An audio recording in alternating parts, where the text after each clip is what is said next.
Marcel, where are you going with that disc? You are not putting that on again. Marcel, okay, if you press that button, you are in very, very big trouble. Attention. Everybody stop what you're doing. It's time for The Unwritten Rule, a Mizzou sports podcast brought to you by the Believe Network, alongside Payton Haverman and Kenny Van Doren. Here is your host, Jack Knowlton.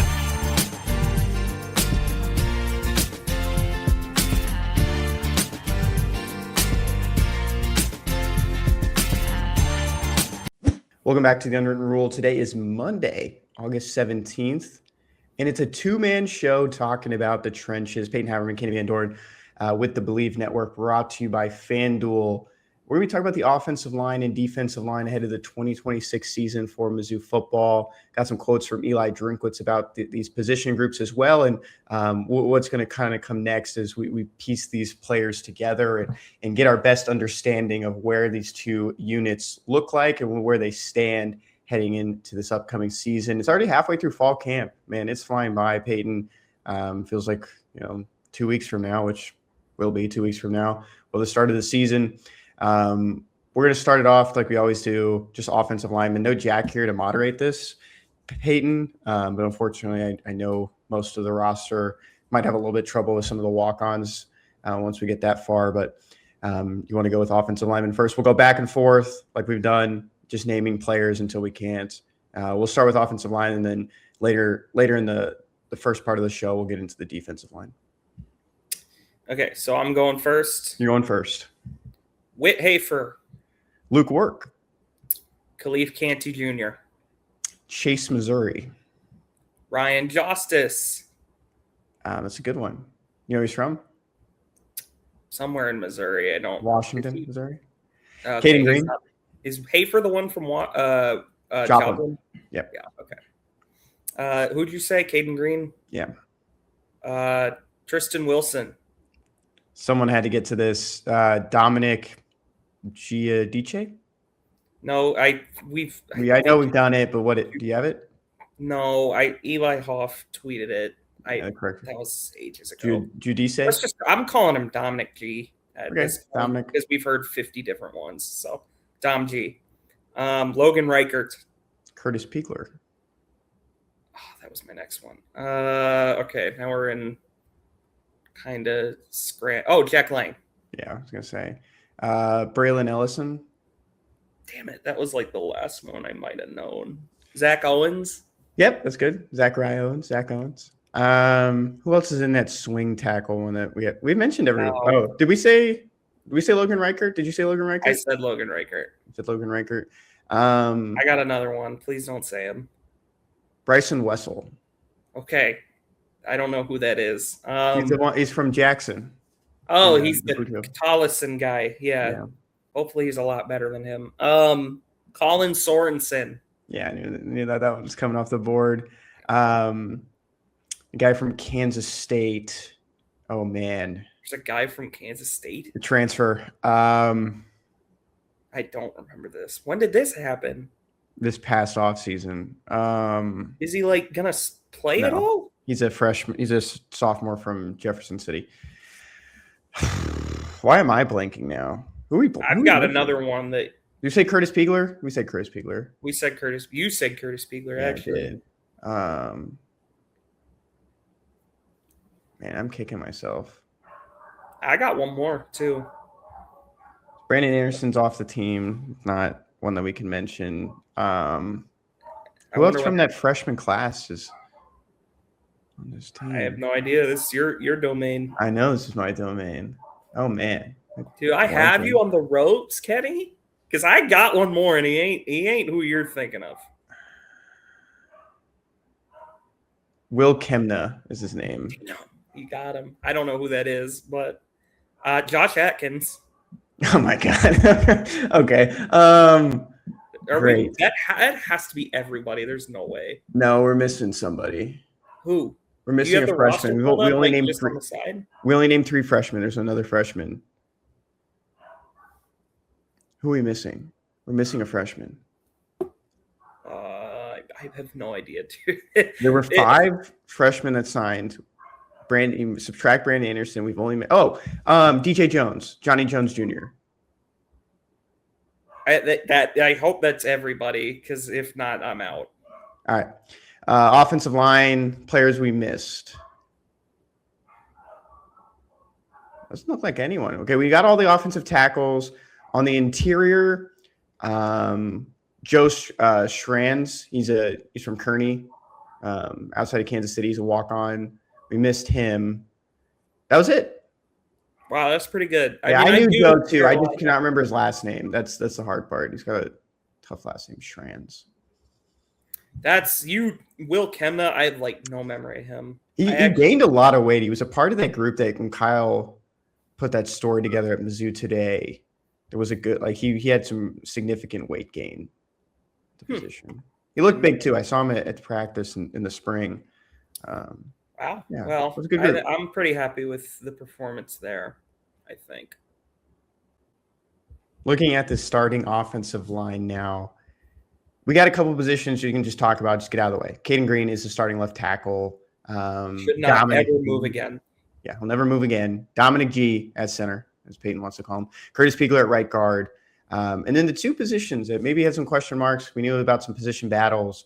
We can talk about the left guard job and the right tackle spot. We'll start with the right tackle spot. Eli Drinkwitz spoke at the halfway point of fall camp on Saturday, gave a couple of updates, and one of them was about the right tackle job. I think we feel pretty comfortable with it right now. It doesn't mean somebody couldn't make a jump and force us to reevaluate it, but right now I feel pretty good that Caden Green and Luke Work are kind of our starters, and we got to figure out who's our third tackle. That's a swing tackle between Logan Reichert, Jack Lang, and even Whit Hafer. Payton, coming into this, boom, Whit Hafer. I told you this just talking with Brandon Jones. Straight up said he believed it was between Luke Work and Logan Reichert. All the comments and the practice evaluations and observations from the reporters there on the ground, and Kyle had written about this multiple times and just his notes from seeing those practices, that it really looked like Luke Work had that lockdown. Drinkwitz praised him throughout much of the early parts of fall camp, saying he had one of the best off seasons he's ever seen for an offensive lineman. Luke Work went to that offensive line summit with some of the other starters and Brandon Jones and Frisco. I just feel like he had a real initiative to take over with Josh Atkins suffering a setback with his leg injury, and we don't know how late into the season he has until he will be able to come back. So with that right tackle job, Logan Reichert's come a long way. We can definitely mention that. He's lost some weight. He looked like he was more of an interior guy of the future, but was in that battle and now in that opportunity to be that swing tackle when they bring another offensive lineman. Jack Lang is in his second year, which would have been a redshirt freshman year, but with the 5-for-5, he is just a straight sophomore now. Whit Hafer is a junior. We know that Whit Hafer really had to come along last year, gained a lot of weight. And even this year he looked, when I saw him at Fall Camp Media Day, he's definitely bigger, and you can notice it since he transitioned from tight end to offensive line. And there were some conversations too about Whit Hafer moving on the interior too, but looks like he'll be in that one of those in the 2 deep somewhere behind one of those offensive linemen, maybe in the 3 deep, just where he will be as a possible backup. Left guard was the other one, Payton, in that conversation. And with Dominic moving to center, taking over for Connor Tollison, opened up a guard spot.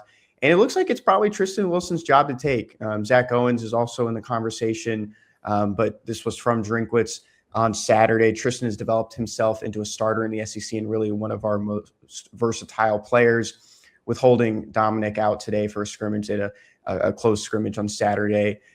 We moved Tristan into the center position, and he handled everything from cadence to snap counts to identification, and we didn't really miss a beat. So just impressed with his commitment. He's got a great routine. That group works really hard. They're in there every day at 6, working on their bodies, working on their stretching, and he's a guy that's always putting in extra. I feel like Tristan Wilson is in that same camp as Curtis Piegler in the Mizzou way, and being here for as long as he has. He is from Lebanon, Missouri, in-state kid. I think he's kind of proven the right to be that starter. And even last year, he was a very great depth guy, filling in where he could if it was wherever it was on the interior.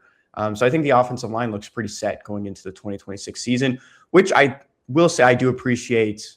I think from the best outlook is getting that done right now and not stretching it even further into spring football and having that conversation of, hey, we're going to move our best interior guy to left tackle because we can't figure out who our starting left tackle is between this competition.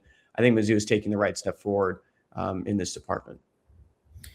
Yeah, I mean, certainly I'm a little surprised by the fact that Tristan Wilson kind of like thoroughly has seemed to beat Zach Owens for the job. Not saying that's a bad thing, especially for a guy like Tristan Wilson that's stuck around and like developed. But that did surprise me. I kind of thought I was more confident in Zach Owens winning the left guard job probably than Luke Work winning the right tackle job as quickly as he did. But I mean, kind of as the offseason went along, felt more and more like Luke Work was kind of more and more the odds-on favorite. I feel bad for Logan Reichert a bit. He's stayed around the whole time. You'd have liked to have seen him be able to work his way into something, but just never really seemed to materialize.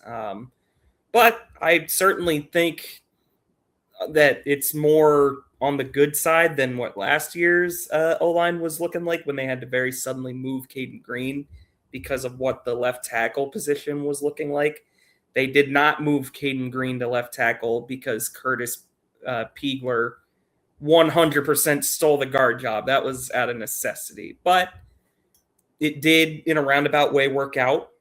Green really, as the season went along, cemented himself as a very capable college tackle. I highly doubt that's what he'll play in the pros, but he can certainly hold the fort down in college. He's more than capable of that. And Piegler, I think, started every game last year, really did kind of play. It was kind of touch and go with him at times, but I certainly feel pretty good about him going into this season. So there's very few questions I have about the O-line at this point. I guess it might, honestly, my main question is maybe the swing tackle spot, but I'll say just who's the sixth lineman right now? I mean, is it Zach Owens? Has Jack Lang really impressed enough to maybe be that spot? Can Logan Reichert hold it down? That's kind of the biggest question for me. I mean, this is a unit that I have quite a bit of confidence in at this point to have a good year. I do too, and I was a little bit surprised by the national recognition, Payton, when you talk about the confidence in this. And say what you will, about some of these old magazines and just still the coverage from those. But Phil Steele had Missouri as the sixth best offensive line room just entering the season, not just in the SEC, but in all of college football.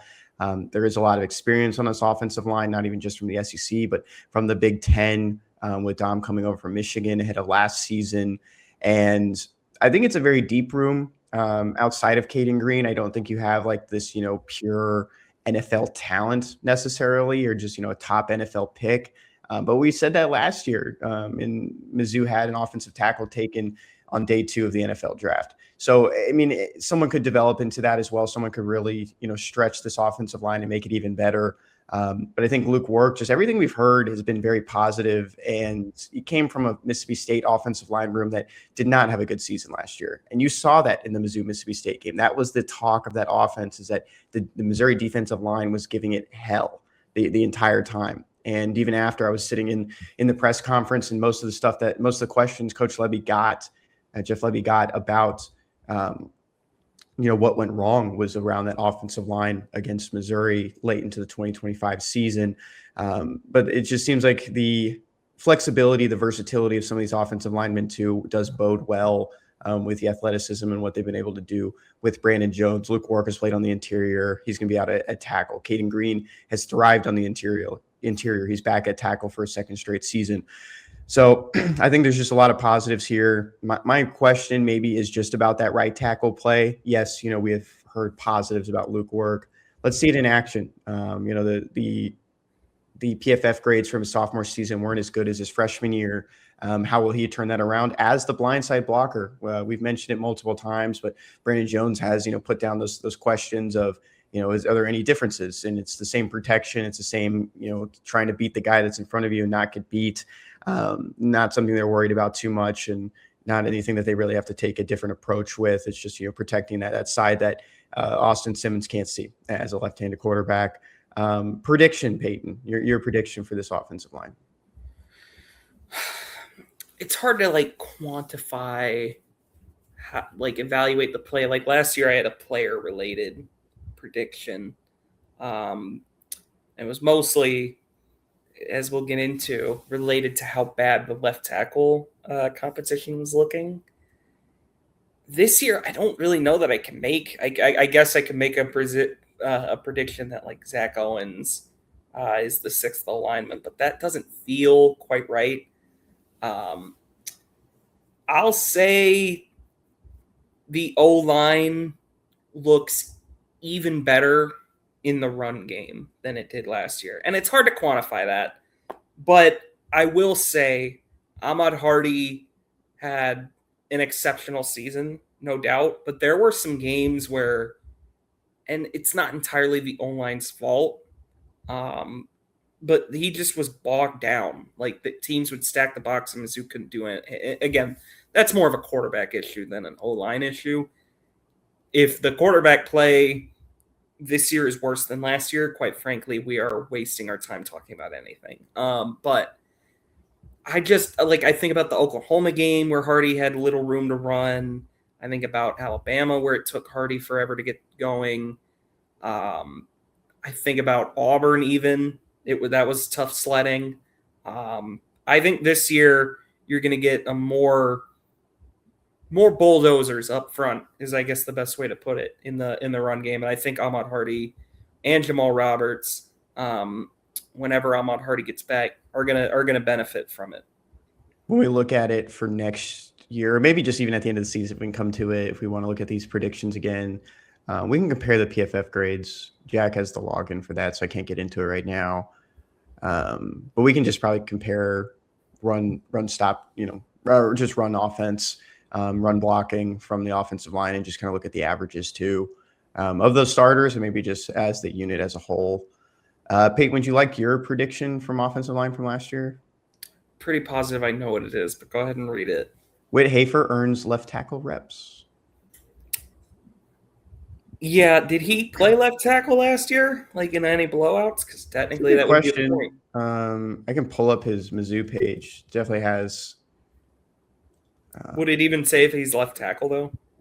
It would maybe say started, switched to offensive line from tight end, played in 11 games as a reserve offensive lineman and contributor on special teams.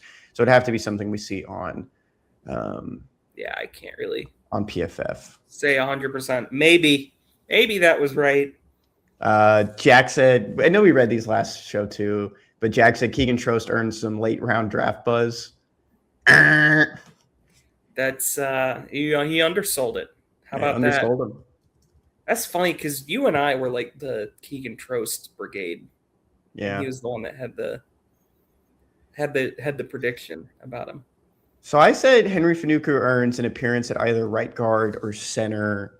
I don't know why I said right guard. I don't know why I couldn't say left guard either. He probably did. He did. He appeared in the Central Arkansas, Louisiana, and UMass games. So there you go. There's a point. And little good that did, though. He's now at North Texas, right? Yep. And Jalen Early went where? He didn't go to North Texas. He went to Texas State, didn't he? Yeah. There was another North Texas one. I think Johnny Williams, West Virginia transfer. They're big fans of Mizzou's reserves. Yeah. My offensive line prediction. Injuries happen. Changes happen throughout a season. Yes, this is an offensive line that we just talked about that even from a national side, there is positives and there's positive evaluations of where this offensive line stacks up. But, you lose Josh Atkins, you can lose anyone. I mean, anything can happen. These are kind of, these, I wouldn't say maybe bold predictions, but, they're out there. I'm going to say Logan Reichert starts one game this season. In some capacity, Logan Reichert is starting on this offensive line. He has lost some weight. He has thinned down and gotten better to be an offensive tackle, but he does have experience being as an interior guy. And I'm going to say Logan Reichert starts at least one game. The Javid Richardson spot start. No, it wasn't. Oh yeah, it was Javid Richardson. 2 games. South Carolina and UMass. Had a really good South Carolina game. UMass not so much. Do you know where Javid Richardson is now? Colorado. Correct. Think he's going to start? I have no idea. Does anyone? You're not allowed to talk about their practices. I Anything else on the offensive line, Payne, before we switch over to defense? No, I think it's a steady unit. I think Brandon Jones knows what he's doing. It's incredible that Drink was able to just sign him off the street a few years ago when their really terrible O-line coach, what was his name? Marcellus Johnson? Was that who it was? Yeah. No. That was who it was? Yeah. Marcus Johnson. Yeah. Whoever it was, he sucked, and Brandon Jones does not. So I trust that unit. I really do. I don't think if Mizzou has offensive troubles this year, I don't necessarily expect it to come from that unit. Oh, yeah. I forgot about this. Marcus Johnson is offensive line coach at Arkansas now. He was at Purdue, Ohio State. He was a Purdue offensive line coach 23-24, assistant line coach at Ohio State in 25, and now he's at Arkansas this season. Yeah, that's about what that's worth. All right, you ready to go back and forth on defensive linemen? We can just lump them together, edge and defensive tackle. Yeah, that'll work. We don't need to do one unit and then the next. Would you like to go first? I'm ready. Okay. So I'll go first. Yeah. Marquise Gracial. CJ May, Louisville transfer. Good Come on. One. Langdon Kitchen. Cameron Morgan, Baylor transfer. Malik Bryant, the Miami guy, right? Yeah, edge rusher now. One of the Miami guys. They signed like 3 Miami guys. Yeah, Dante Simpson. There's another one. Yeah, there's another one. He hasn't been practicing much. I don't know if you've seen that. Why not? Don't know. Don't have an answer. I don't know if Drinkwitz mentioned it yesterday. I didn't see any mentions, but he has been like in uniform, but just kind of watching drills, not going through them. Not good. Jason Dowell. Jaden Jones, Florida State transfer. What? Really? Yeah, the Florida State edge rusher. Is it Jaden Jones? Am I saying his name wrong? No, I think you're right. I just don't remember who that is. Okay, Mark Hensley. It's a good one. It's a good one. You got both the Washington guys. Wow, I didn't know either of that. Is it those things? So. Is it Jaden Frick, the walk-on defensive tackle? I have no idea. Can I look it up? Can I look at the roster and make sure I have it right? Sure. You're gonna see like 4 names. Okay, no. All I was looking for is Frick. I know he's number 99. Jaden Frick. I was right. Okay. Jaden Frick with an O. Sam Williams. Sam Williams, good one. Darris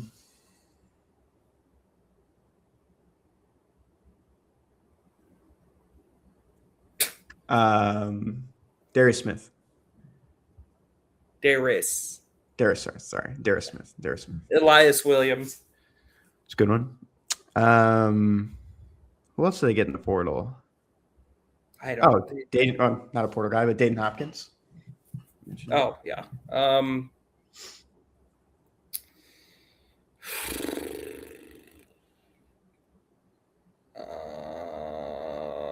Man, this is tougher when there's a lot of names. Jalen Marshall. Oh, yeah. Sterling Webb. Damn. Taj Overton? Yeah. Good one. Yeah. They gave me one. Felix. Oh man, this is bad. I when I get put on the spot here, that's when I start losing my memory. Jacquez Felix. Thank you. Felix. Yeah, he was like an early or like a late commitment, right? Yeah, January. He was a legit one. Like there was like those late ones where it's like adds to the roster of the scholarship. He was that was something that they were actually interested in. I wouldn't say those other guys aren't interested in, but I'm saying like, it's a little bit higher up than some other recruits. Yeah, I might be out of names, big dog. I ain't gonna lie. There's that edge rusher. There's one walk-on edge rusher, and he was from Rockbridge, and I don't remember his name. Dude, I have no idea. Kevin Tully, the Houston transfer edge rusher. It's like there's people on this roster that are never gonna play, and you just defensive linemen. We got everyone. Did we? Yeah, we got everyone. We got Marquise Gracial. Yeah, we got everyone. Edge rushers, we missed. Did we say DeMarcus Johnson? Oh no, we didn't. That was probably one we should have gotten. The JUCO transfer. He's not going to be that great, but he's probably only 2 deep or so. Yeah. I don't know. The only one besides him, the one I mentioned was a Rockbridge, Aiden Dubert. And I believe his uncle or his godfather is Justin Smith. Interesting. All right. We'll start with the edge rushers right now. Presumed starters, and I think the expected starters are Darris Smith at that jack role, and then Langdon Kitchen at the more traditional defensive end. Behind those two guys, we mentioned some transfers, Malik Bryant from Miami, Jaden Jones from Florida State, but Dayton Hopkins would certainly be in that 2 deep. I think that is expected, which would have been a redshirt freshman season as a sophomore season for the in-state guy. Ended up being a 4-star by On3 near the end. Some other guys in that room, like Payton mentioned, probably filling out the 3 and 4 spots. DeMarcus Johnson, who ended up redshirting last year. He earned a redshirt in his second JUCO season. Probably didn't need to do that necessarily. But CJ May also in there, Louisville transfer, and then Cameron Morgan, the Baylor transfer, also in that edge room. Payton, I know we've had some questions because Missouri didn't really go out and attack this with many big-time transfers. We just mentioned 4 transfers in this room, 1 JUCO signing, and DeMarcus Johnson. But what's your big question for this edge rusher room? Oh. Is it even going to be remotely serviceable? Honestly, I mean, it's a harsh way to put it. Really, more my question is who's going to step up? Because I've made it kind of no secret as we've led up here. I have no qualms about saying that this is easily, I think, the worst position group on the team. I like Darris Smith a lot. I think as a third edge rusher, him having 4 sacks, I thought he had a great year. He probably needs to step up and be more, I don't want to say more willing, just a better run defender. Just be more of the do-it-all type of guy. Set the edge, and still be able to get after the quarterback. There's no way to expect losing Zion Young and Damon Wilson and being better at edge rusher next year. But man, I would have really have liked to have seen them land somebody out of the portal, because Langdon Kitchen as edge 2, he had half a sack last year. I mean, that's not good. So quite frankly, my question is, somebody's going to have to step up, or this room is just going to be desolate. Who's it going to be? I mean, the odds-on favorite, I think, has to be Dayton Hopkins. I mean, They've talked this guy up like crazy. Drink said something to the effect of he could be a first-round pick. I won't go that far, but they're going to need someone like him to really, really break out. There's just not a lot that I look at in this room and get excited about. I think measurables-wise, Darris Smith has all the talent in the world to be a very, very capable edge rusher in the SEC, maybe even be a draft pick. But I have a hard time seeing him being as successful as he could be if someone does not step up on the other side. And like I said, if it's Langdon Kitchen, if it's Dayton Hopkins, if it's DeMarcus Johnson, whoever, someone has to step up in that edge room. Otherwise, I think Missouri's in some big, big trouble, because I don't see them being able to rotate guys in kind of like 2023 to the same effect when you don't have a true dominant alpha. And maybe Darris Smith becomes that, but I think it's the weakest this room has been in a few years. That was my question too, Payton, is who's that going to be that guy that steps up behind maybe the more traditional names that we know, and traditional in the way that the more well-known names of Darris Smith and Langdon Kitchen. And I do think that answer will end up being Dayton Hopkins, just from everything we've heard from Brian Early or Eli Drinkwitz. My question is very easy. It's a very easy one. Will Darris Smith, be the next great Mizzou edge rusher? Will he be able to follow behind DJ D-Rob and, the guys that came before him, even last season, and Zion Young, the ones that turned into NFL draft talents. Brian Early has mentioned this before. He's even posted it on Twitter about the weight gain for Darris Smith. He is up to 6'5", 240 pounds. He's stayed fast, 25-pound muscle gain. I mean, Brian Early is talking up, and so is pretty much everyone else. Oh, sorry, he's 265 pounds now, and he's been just talking him up, left and right, just everything he's been able to achieve this offseason as he continues to get better, and had kind of a smaller role in his second season at Mizzou. In the first season, of course, missed it with the ACL tear. But can he be the next Isaiah McGuire? Can he be, you mentioned D-Rock, Johnny Walker Jr., Zion Young? We had questions about Johnny Walker Jr. after D-Rock left. We had questions about Zion Young after he left, or after Johnny Walker left. We're having similar questions about Darris Smith, and can he just be that next guy? And, Brian Early is probably one of the more underrated position coaches in all of college football, not just the SEC, just with what he's been able to produce these last couple of years since he came over from Houston. And I think, there's probably some people that are just kind of in the same camp of, hey, Brian Early will just do it again with Darris Smith. And just my biggest question is, will he be the next top edge rusher that comes out of Mizzou and that gets drafted this year? Payton, your prediction for this unit? I know I just kind of really ragged on the unit as a whole. I do have a lot of faith in Darris Smith. He does seem to have a really good mindset to, he really seems to be committed to becoming kind of that top guy in this room. I'll say he has a 6-sack season. The question is, at least 6 sacks, obviously. Last year, my prediction, I know, was dead on. So hopefully I'm right again, because I think they'll need it. I will throw in a little caveat. I think the second highest sack leader almost has to be Dayton Hopkins. Now, the question is going to be whether he throws in 4 sacks or so. Because if you get your top edge duo pouring in 10 sacks, that's you're going to be okay, I think. We've been pretty spoiled the past couple of years. But I think if you get that out of this room, I'd consider that a success. It's just a matter of if you look at Dayton Hopkins going into November, or Langdon Kitchen, or whoever your second leading sack leader is, because I'd be stunned if, barring injury, your top sack getter is not Darris Smith. But if going into November, you're sitting at your second top sack leader has 1.5 sacks, that's bad news. But I'll say I'm very confident in Darris Smith. I think he has at least 6 sacks this season. Okay.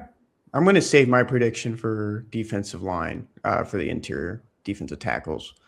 Are you not doing both? No, we didn't do that last year. Looking at the predictions right now. Would you like to know yours? I think you know it. I think I do know it, but go ahead and say it. Zion Young and Damon Wilson both over 4 sacks. Ding, ding, ding, ding, ding. Money. I was well under. I could have said 8 sacks. I think they both had 8. We all did sacks. Jack took Chris McClellan to lead Mizzou in sacks. Which what'd you take? I don't know why. I took Nate Johnson 3 sacks. Did he have any? No, I don't think so. He was thrown out of a game. He was, and that was led to more Dayton Hopkins time. Excuse me. Let me see. Nate Johnson, Mizzou 2025 stats, logged 6 tackles and 1 tackle for loss. Dayton Hopkins had half a sack last year as well. 6 tackles against Mississippi State. Why in the world is this guy not starting out of the gate? I get it's probably it doesn't really matter. To quote Drinkwitz, that's all semantics. Of course, regarding Marcel Reed, but I just I'd go with the young kid here over Langdon Kitchen. No offense, Langdon. All right, we'll move to the interior. Throw my prediction in here at the end of it. Defensive tackle wise, I think it's safe to say Marquise Gracial, Sterling Webb, and then Jalen Marshall's that next one. Yeah, I mean, we'll see kind of if they get I mean, it kind of depends. It'll probably be very dependent on like kind of just what they're looking for. I could see a lot of running downs being just straight Gracial, Jalen Marshall. I mean, those two are monsters of human beings. Jalen Marshall, it's like a running gag on this show. We mentioned he saved Mizzou from being on highlights forever for tackling Caden Proctor against Alabama last year. And, I'd love to see someone like Jalen Marshall kind of working his way into being a capable starter. He's stuck around for a few years. He's kind of built himself up. What are his measurements now, Kenny? Do you have them on hand? For Marquise Gracial? No, for Marshall. Oh, no, I don't. But I'll give you Marquise Gracial first as I have it pulled up. 6'4", 315. Yeah, beast of a human. He had the most unsung heroic play for Mizzou last year. I mean, Gracial is a guy that's just kind of worked his way in the rotation. It hasn't always been smooth. I mean, like in 2024, I mean, he was more bad than good, I think, in 24, but I was impressed with him last year. I really was. I really liked the pairing of him and McClellan more than many of the other combos Mizzou would trot out. Mm-hmm. We'll see. Maybe there's a lot more rotating, like in 2023. That was like some of my favorite positional maneuvering they did with just the Landry, the Jernigan, the Williams, and the Realist George. That foursome just rotating in and out. Could see some stuff like that. Maybe more with. I don't know who GT4 is right now, Kenny. You might have a better idea. I'd imagine the top three are pretty solidly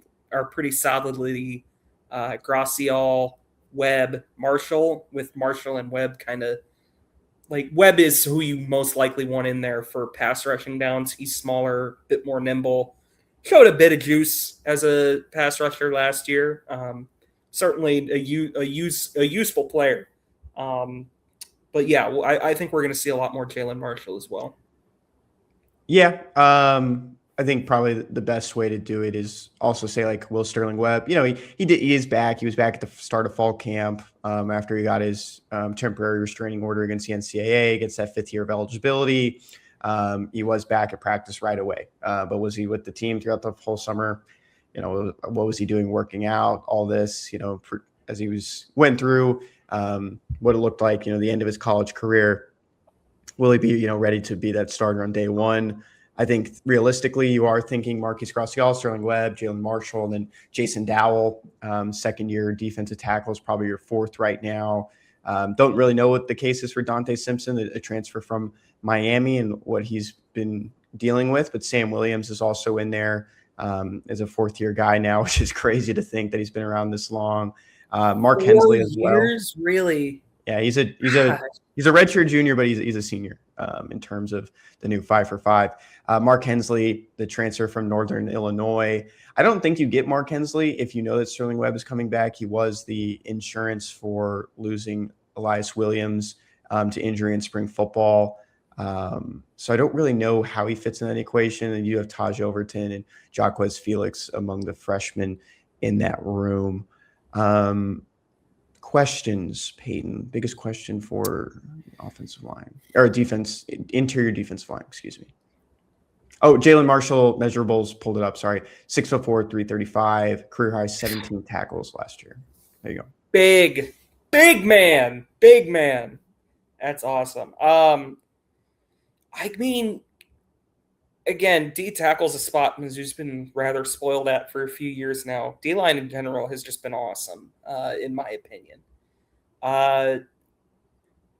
My biggest question is, I really do think Gracial is a capable run defender.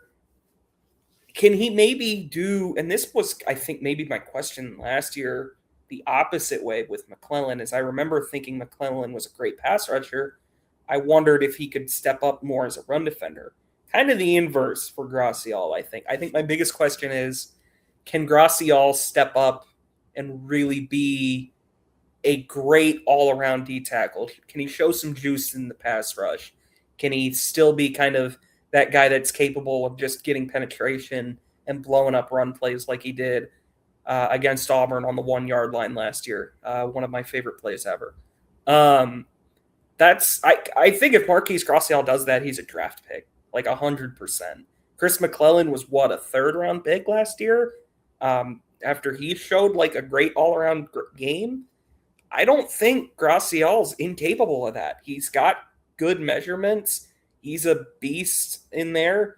I mean, that's just kind of my main thing is, can he show some juice as a pass rusher and be that complete guy? I think if he does that, Mizzou is way better off for it. I think it'll take some onus off the edge rushers being under pressure to really step up.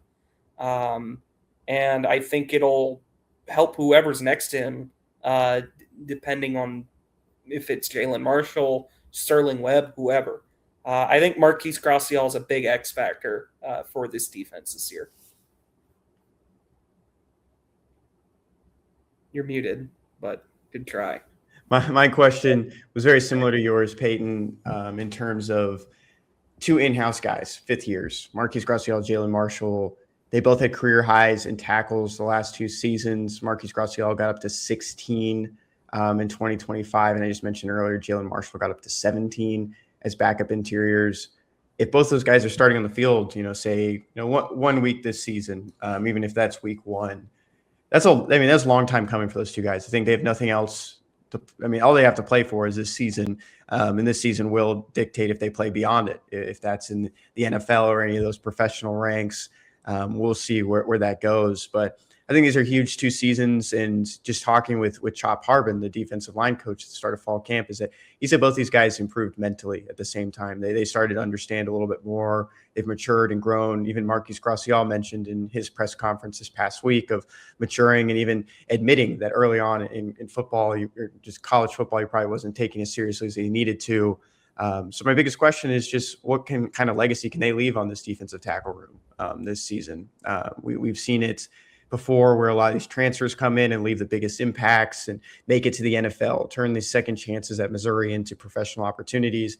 These are 2 guys that can provide that Mizzou way that Mizzou is trying to push now. They're going to be these guys that Mizzou sees as model examples for future recruits or future prospects, saying like, stick around, stay the course, and be, the models for Taj Overton, Jacquez Felix, the next defensive tackles that come behind them, and Dami Swanami, who's in this 2027 class. And so I think this could be just a good thing. It's like, what kind of legacy can they leave as guys that weren't transfers in and made it to the next level?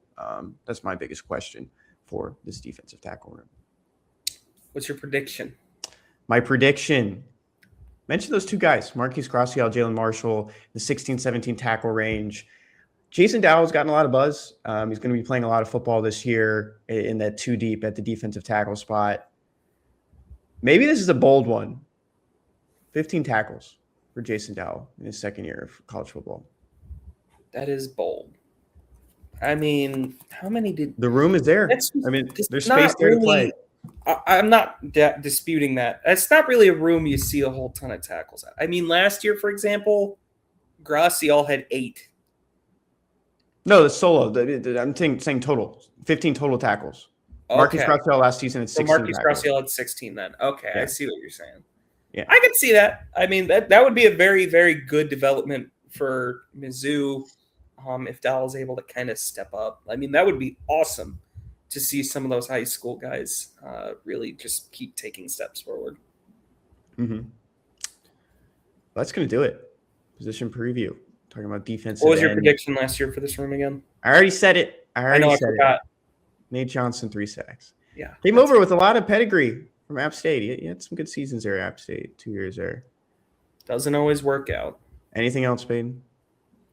No, I think we about covered it all. It's a unit with a lot of flux. They need a lot to go right, I think.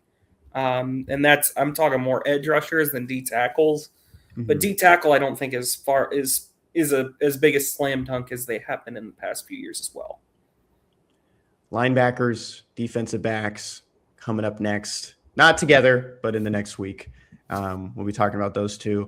And then so we get more information on the running back. Should have an update next weekend on Ahmad Hardy and where things go for Mizzou and his rehab and trying to get him back into practice and on the field. And that's why we delayed running backs until then, give a better outlook on that room. Until then, we got quick hits on the other side. We'll see you then.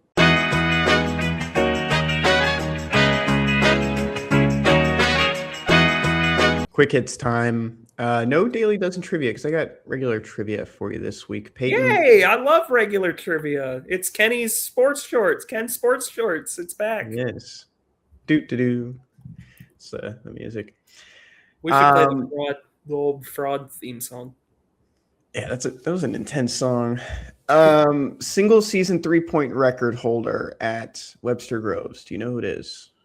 Webster Groves. Yeah, it's a big name. It's a huge name. It's not Scotty, is it? No, it's not. This guy doesn't even play basketball anymore. Did he play at Mizzou? No, he didn't play basketball at Mizzou. No, he played baseball. Baseball at Mizzou? Yep. When? Like 2010s, before we were there. Not Max Scherzer. No. Ian Bedell. This guy's a righty. He's a pitcher? pitcher. He's a right-handed pitcher, but he shoots left-handed. I don't know. That doesn't really help you, but it is a funny note. It helps me none. Yeah. Right-handed pitcher. He's in the big leagues right now. Went to Mizzou. Rob Z? No. He's He's only ever played for 2 teams, I think. Is he good? I like him. Is he made an all-star game? No. How long has he been in the league? Oh, he's played for more than 2 teams. Since 2019 is when he debuted. He's pitched for 3 teams now. 3 teams. You only think of him with 2 of these teams. What team? They're What I both think in Florida. Both in Florida. Cam Meisner. No. Pete Fairbanks? Pete Fairbanks, Marlins closer and Mizzou product. Pete Fairbanks holds the single season 3-point record of 84 at St. Louis Mo Webster Groves, the same high school as Tigers commit Scotty Atkinson. The more you know. How about that? That's incredible. Yeah. Not much of a basketball history at Webster, huh?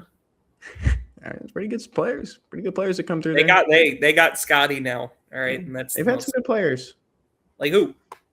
So tells me you don't read my stories. Busy, man. Give you some names. Drew Hanlon played at Belmont.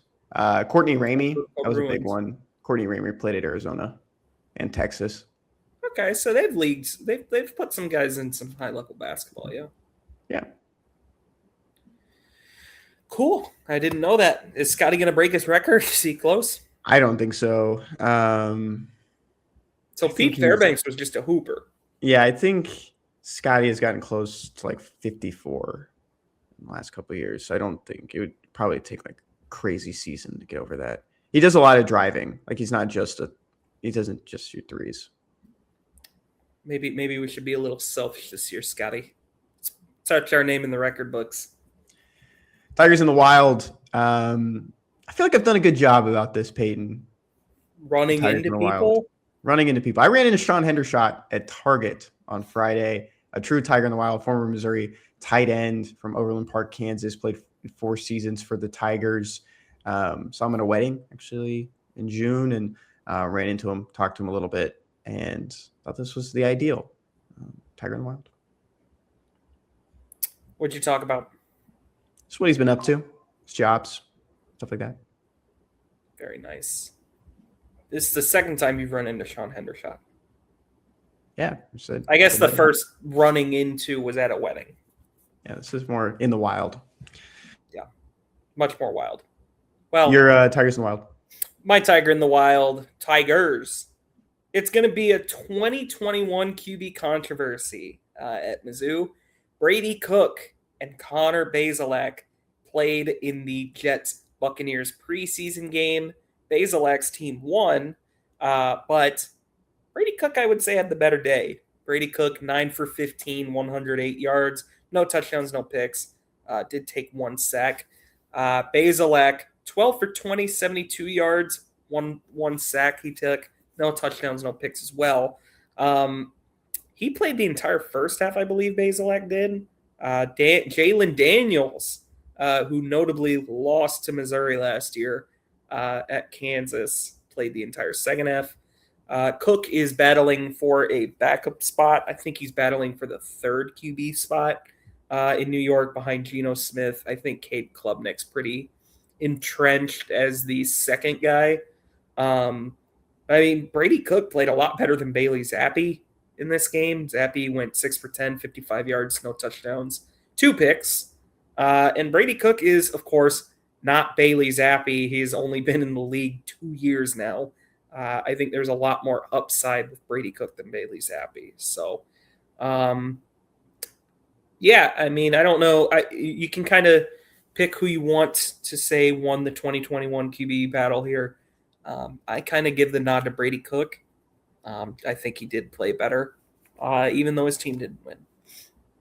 This is very funny. Bailey Zappi replaced Mac Jones, right? Like for a game. Yeah. So you go back to the 2022 season on Eli Drinkwitz's radio show. He said that people kept tweeting at him, look at this, the Patriots put in Bailey Zappi and they start playing better because people wanted Sam Horn to play over Brady Cook that year. And he said, no one tweeted at me when Bailey Zappi started to play poorly and they had to take him out. I remember him tweeting that. So it's very funny to see both those guys in the same quarterback room now. Very good, Drink. Very good. Man, there's a lot to that statement, isn't there? But yeah. There you go. Good for both of them. Jack Knowlton's Tiger in the Wild goes to Chase, Missouri.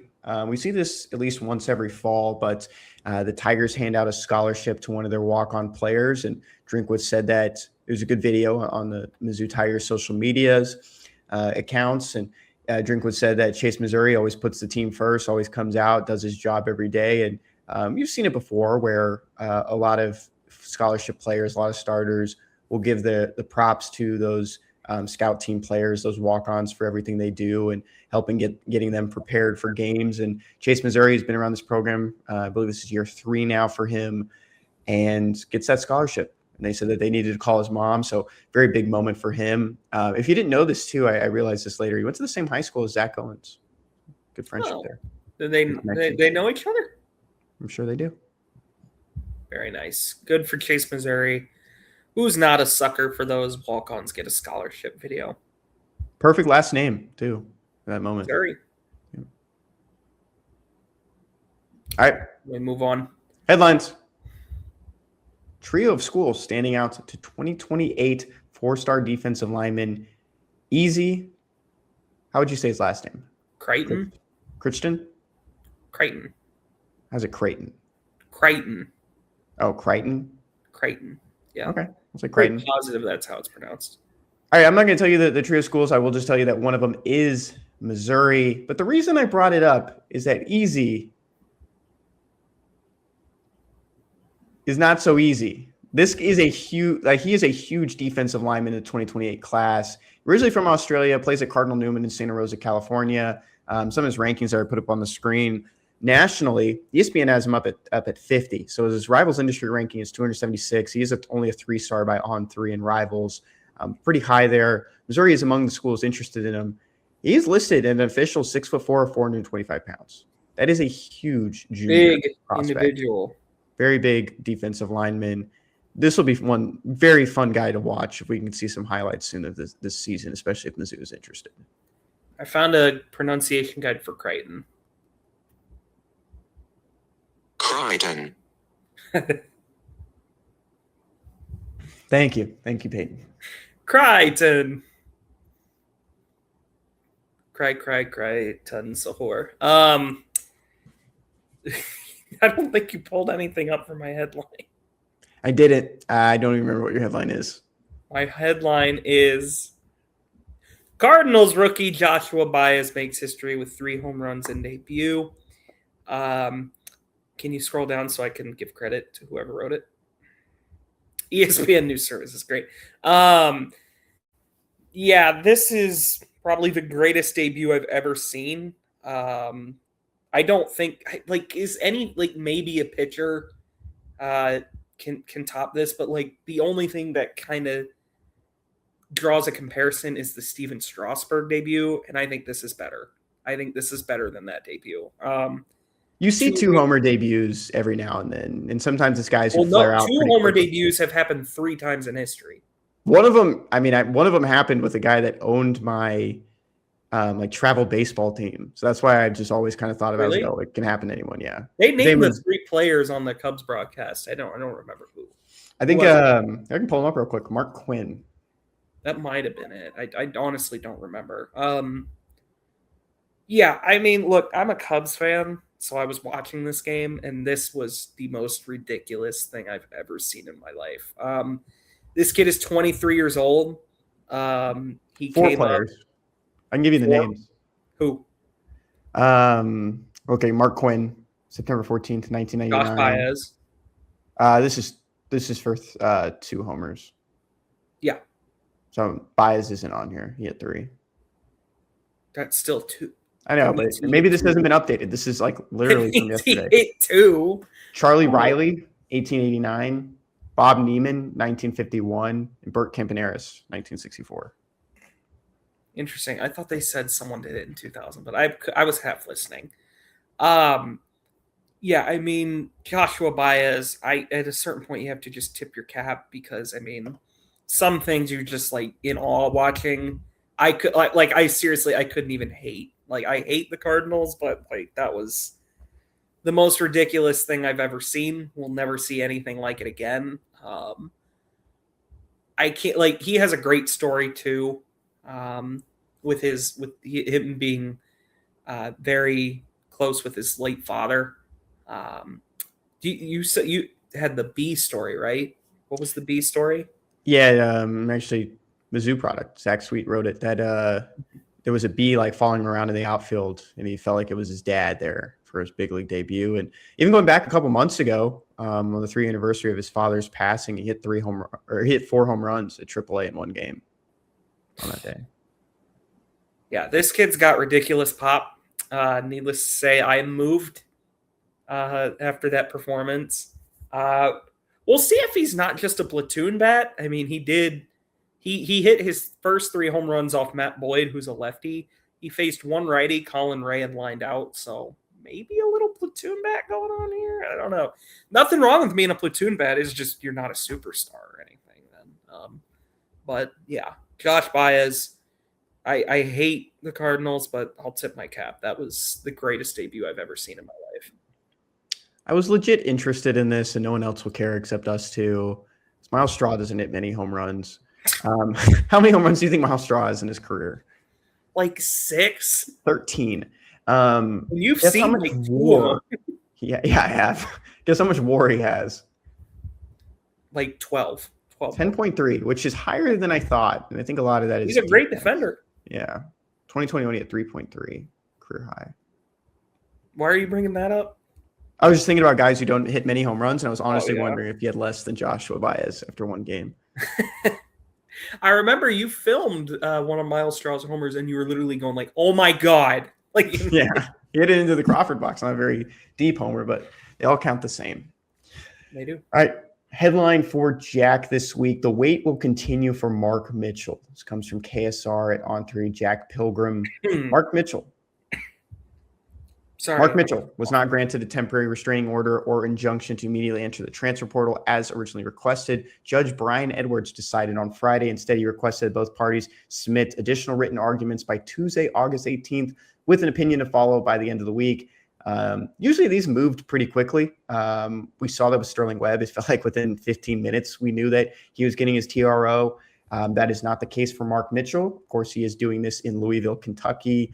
There is a lot of buzz around the Wildcats, and we know the Wildcats want him. They have a roster spot open. They can find the money. It is Big Blue Nation. It is one of the more just blue blood basketball programs in college basketball. But we have to wait a couple more days. Payton, how are you feeling? Yeah, I mean, we know where this is going. Mark Mitchell will be a Kentucky Wildcat next year, barring something that never happens, and that's the NCAA wins a court case and Mark Mitchell somehow gets denied, which I don't see happening. But I'm not a legal expert, so maybe it'll happen in this instance. But look, I mean, the numbers are out there. Like, it's not like I'm breaking any news here. Like, the numbers around $6 million that Kentucky can pony up for Mark Mitchell. That's the perks of being a Kentucky basketball fan, is your team will have unlimited money at the drop of a hat. Missouri's not in the same position. It sucks. It really does suck. You see Mark Mitchell like in tears, like after his senior day. It was a really idyllic ending. For that to not really mean much anymore, it sucks. I'm not mad really per se at Mark Mitchell, because quite frankly, I think this summer probably showed he's not going to be an NBA player. He's going to have to go overseas, and I don't think overseas contracts will typically get up to $6 million for guys like Mark Mitchell. So this is his last chance to really cash in. I get it. I understand. He owes it to himself to do that. He gave Mizzou 2 great years. It is what it is in that regard. I'm also not mad at Dennis Gates. I don't really know what people expect Dennis Gates to do in this instance. I really highly doubt. You can point to, well, they took a full roster. I don't think that matters. I think if push came to shove, they would have made room for Mark Mitchell if they really had to. I think that ultimately the thing that doomed them was Dennis Gates could not take the chance that Mark Mitchell was going to be able to get eligible. He had to use the money he had and use it on guys he knew he would be able to have next year. Bryson Tiller, Jason Crow Jr., guys like that are not cheap at all. It's probably the most expensive roster Missouri has had by far under Dennis Gates. It was just going to not be doable to go back to everyone and get the money, I think, for Mark Mitchell that it would have taken for him to stay. We simply can just see there's some schools that can have whatever they want whenever they want it. Kentucky's one of them. So I don't really blame anyone involved. It's just a kind of wrong place, wrong time for Mizzou, right place, right time for Kentucky. Because look, I'm just, like, he's going to Kentucky. Like, I'm not even going to pretend there's a chance he's not. He'll be coming to Mizzou for a game. He's going to get booed. There's no way around it. I'm not going to say if I were in the building, I'd be booing Mark Mitchell. I think I'd probably just be quiet. I wouldn't give him a standing O or anything, but I get it. I get why people are going to boo. And I mean, he's going to get booed. I have no ill will towards Mark Mitchell in this scenario, but I hope we kick his ass whenever Missouri plays him. Unfortunate situation. You can be in the camp of, well, why did Missouri even fill its last roster spot? They didn't do it last year, and they were even down players last year. They were down 2 guys with injuries by the end of the season. They weren't playing Sebastian Mack whatsoever near the end of the year as well. Why fill it out? We don't know. I mean, maybe we'll get a better understanding next time Dennis Gates talks to media. I'm sure he might get. I just don't think that really matters in this. Like, that's I'm not just saying, from the roster spot perspective. Yeah, I don't think Missouri would have been able to even match the money. That you just mentioned, and how this being one of the most lucrative rosters that Missouri's ever had by far. But still, I think there is people in that camp of like, why even fill that last roster spot? Would they have even known that Mark Mitchell was going to come back? It felt like everything would signal that Mark Mitchell was done with basketball. He wasn't one of the people that even entered the transfer portal in the spring. This whole court case in general is just having the transfer portal open next week, letting some players enter that can try to pursue that 5th year if they get their TRO and be able to play. There's just so many hoops already, and I doubt all this stuff was in the back of the mind. I'm sure they were thinking about it, but this was also someone that wanted to go to the NBA, wanted to play, signed a deal to play with Denver and play in the summer league. I don't know if he did sign it. That's just kind of conflicting reporting on that now. Oh yeah, if it was actually like a two-way deal, Exhibit 10, whatever it is. But yeah, I mean, this is a guy who pursued the NBA. I mean, it seemed like the door was closed. We don't know as much as everyone else, but it probably that chapter's closed with Missouri most likely. Yeah, it's close. He ain't doing all this to come back to Missouri. I agree with you. Like Dennis Gates, I don't think Dennis Gates took Cord Stansbury thinking, oh, there's no chance Mark Mitchell or all these fifth years will get ruled eligible. I'm sure Dennis had that considered, but at the same time, if you're Dennis Gates, you have the opportunity to really get the most talented roster you've had at Missouri. This is a roster capable of maybe not winning the SEC, but throwing elbows. Maybe you can get a double bye. That's still something. Maybe you can, this is a roster that has the talent to make a run if things go right and Dennis fits the puzzle pieces together. At a certain point, Dennis can't just hold money because it's not just about the roster spot. Dennis would have to take a chunk of money and set it aside for the possibility that Mark Mitchell, who you just mentioned, absolutely wanted to stick in the NBA. He did not, I think, have this in mind in even June to come back to college. It wouldn't have been a smart thing for Dennis to do to possibly lose a guy like Bryson Tiller because you're setting money aside for a guy that may or may not be eligible. I'm sure they considered the fact that this was a possibility, but they, I think, couldn't take that chance. I think the roster spot part matters so little in this situation. Cord Stansbury, Luke Northweather, Jordan Crawford, those are not I'm not saying Dennis would kick them off. He'd figure it out if he really, really had the chance to bring Mitchell back. It's just, to me, like you said, it just seems the money is not going to be really even close to what Kentucky is going to be able to give them. Payton, I know it's a hard thing to pivot now, but your National of the Week. Yeah, 2019 Washington National of the Week is going to be Kurt Suzuki. Maybe I've done him in the past. Maybe I haven't. I don't really care. He was the Nationals catcher for 85 games in 2019. Slash 264, 324, 486, 809 OPS, which was only a 105 OPS in 2019, or 105 OPS plus. That's how ridiculous baseball was in 2019. What a bad year. Kurt Suzuki, he was with the Nationals for 2 years. He's now the Los Angeles Angels manager.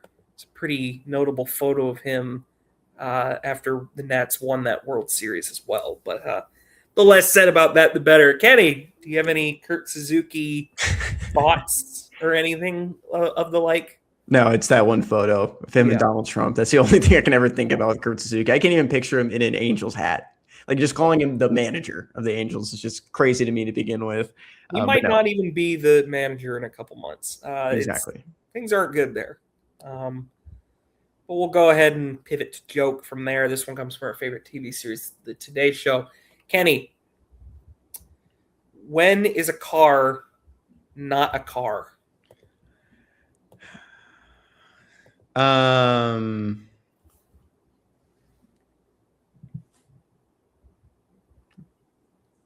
I don't know. When it turns into a parking lot. Okay. I was thinking it was like, something else, like when it's a bike or whatever. All right. Well, that's going to do it. This episode of The Unwritten Rule brought to you by FanDuel on the Believe Network. We'll be back next week talking more about the defense for Missouri as we inch closer to the start of the 2026 season. Hopefully I have Jack back for that Friday show. Until then, have a safe and great week. We will see you guys on Friday.